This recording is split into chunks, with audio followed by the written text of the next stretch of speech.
আসসালামু আলাইকুম। আজকে বানাবো মেথি শাক ভর্তা।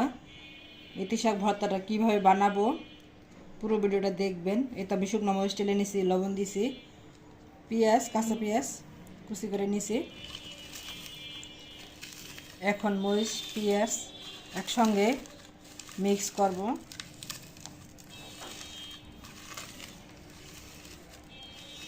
এই ভর্তাটা অনেক মজা লাগে, বানিয়ে খাবেন। এই মেথি শাকটা রোদে শুকিয়ে গুঁড়া করে নেবেন।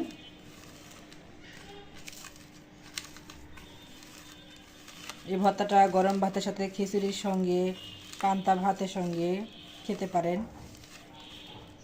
যে যেভাবে খায় সব কিছুর সাথে ভালো লাগে।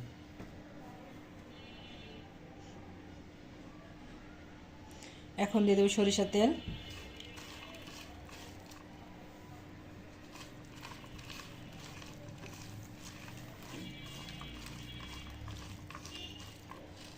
এতে আমি এখন ভর্তাটা মিক্স করব।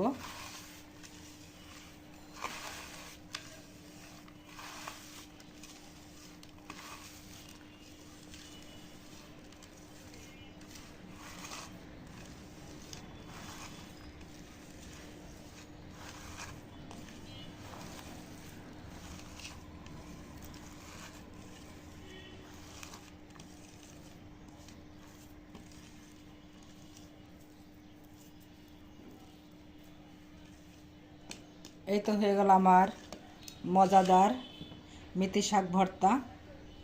ভালো লাগলে লাইক, কমেন্ট, সাবস্ক্রাইব করবেন এবং শেয়ার করবেন।